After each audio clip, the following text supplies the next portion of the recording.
Picture this.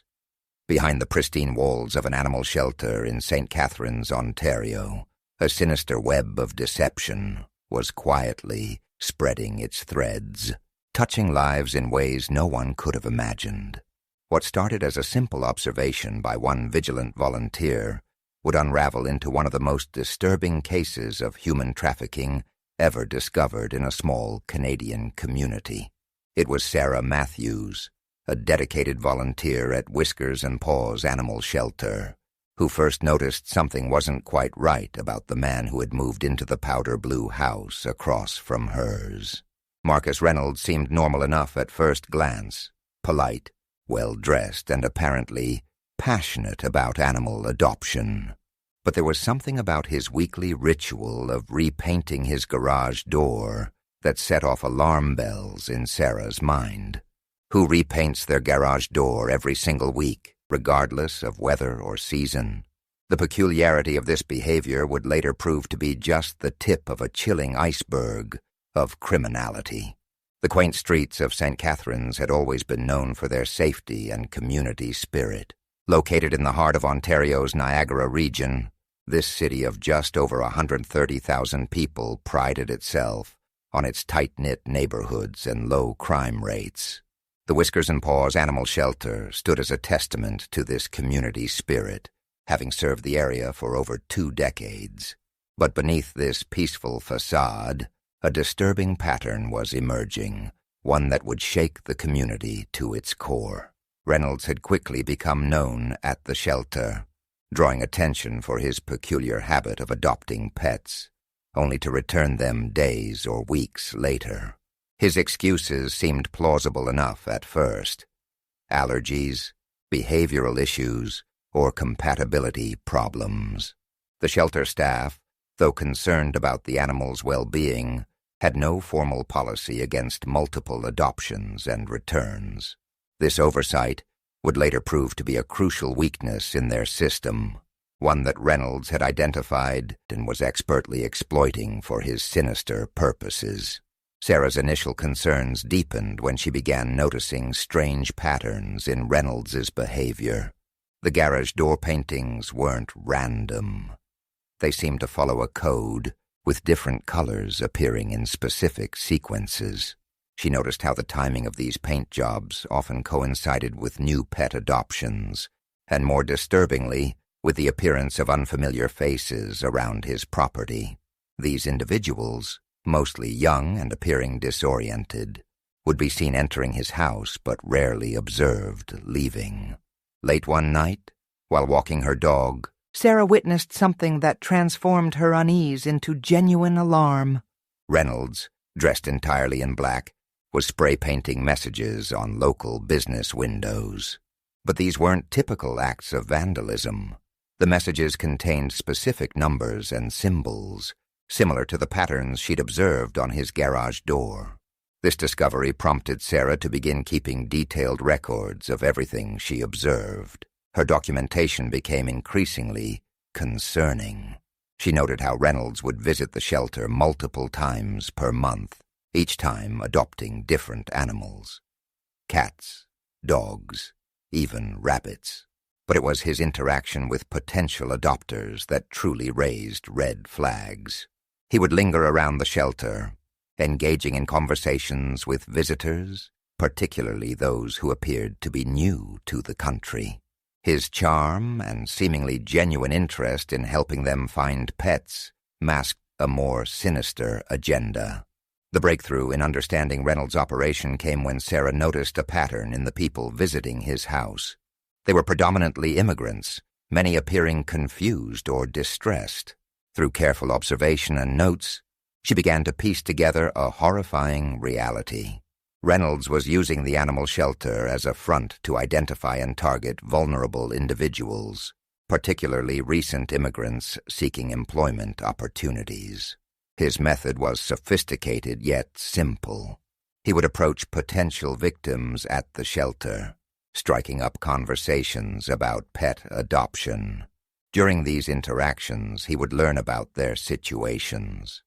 Many were seeking work, struggling with language barriers, or facing financial difficulties. Reynolds would then offer them seemingly legitimate employment opportunities, using the adopted pets as props in his elaborate scheme. The operation went deeper than anyone could have initially suspected. The constant repainting of his garage door served as a signal to other members of his network, indicating the status of various operations. The spray-painted messages on local businesses were actually coded communications to associates. Each adopted and returned pet represented a new victim drawn into his web of exploitation. When Sarah finally gathered enough evidence to approach the authorities, the investigation moved swiftly. Law enforcement had been tracking similar patterns across the region, but hadn't connected the dots until Sarah's detailed documentation provided the missing links. The investigation revealed that Reynolds had created an intricate system of exploitation that had victimized dozens of vulnerable individuals over the course of 2 years. The most shocking aspect of the case emerged during Reynolds' interrogation. When confronted by authorities, he didn't attempt to flee or deny the accusations. Instead, he surrendered immediately, displaying an almost eager willingness to confess. His admission revealed a disturbing psychological profile. He wasn't primarily motivated by financial gain, but rather by the psychological thrill of control. The elaborate nature of his scheme, involving the shelter, the pets, and the coded messages, was all part of a complex game of power and manipulation. Reynolds described how the thrill of controlling his victims' lives through the false animal adoption schemes had become an addiction. He detailed how each new deception, each successful manipulation, fed his growing need for control. The pets were never the real target. They were merely props in his elaborate performance, tools used to identify and exploit vulnerable individuals seeking a better life in Canada. The case sent shockwaves through the animal shelter community nationwide. It exposed critical gaps in volunteer screening protocols and highlighted the need for better oversight in animal adoption processes. The Whiskers and Paws Animal Shelter, though initially devastated by the revelation, emerged as a leader in implementing new security measures and background checks for both volunteers and frequent adopters. The aftermath of Reynolds' arrest led to significant changes in how animal shelters across Canada operate. New guidelines were established for monitoring adoption patterns, and training programs were developed to help staff identify potential exploitation schemes. The case also sparked important discussions about the vulnerabilities faced by new immigrants and the need for better support systems within communities. Sarah's role in uncovering the operation earned her recognition from law enforcement and immigration advocacy groups alike. Her meticulous documentation and willingness to trust her instincts had not only exposed a criminal enterprise but had also potentially saved countless others from falling victim to similar schemes. The case became a powerful reminder of the importance of community vigilance and the unexpected ways in which criminal enterprises can hide in plain sight. Today, the story serves as a cautionary tale in criminology studies and shelter management training programs. It demonstrates how seemingly benign behaviors, like frequent pet adoptions or regular garage painting, can sometimes mask darker realities. The case also highlights the essential role that observant community members play in maintaining public safety. For the victims of Reynolds' scheme, the road to recovery has been challenging but hopeful.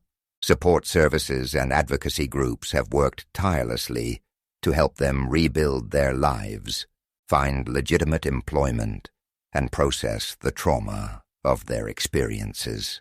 Many have chosen to share their stories, helping to raise awareness about human trafficking and the various forms it can take. The question remains, how many similar operations might still be operating under the radar in other communities? The case has prompted increased scrutiny of adoption practices and volunteer screening processes across North America, but experts warn that traffickers are constantly evolving their methods. They emphasize the importance of remaining vigilant and questioning unusual patterns, no matter how innocent they might initially appear. The legacy of this case continues to influence how communities approach both animal welfare and human trafficking prevention. It serves as a reminder that evil often hides behind ordinary facades, and that the most effective defense against such schemes is an aware and engaged community. The experience has transformed St. Catharines, making it a model for how cities can better protect their most vulnerable residents while maintaining the open, caring spirit that makes communities strong. If you've witnessed suspicious patterns in your community, remember Sarah's story.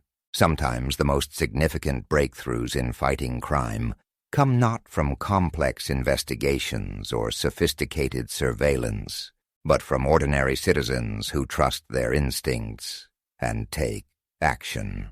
Share this story to raise awareness.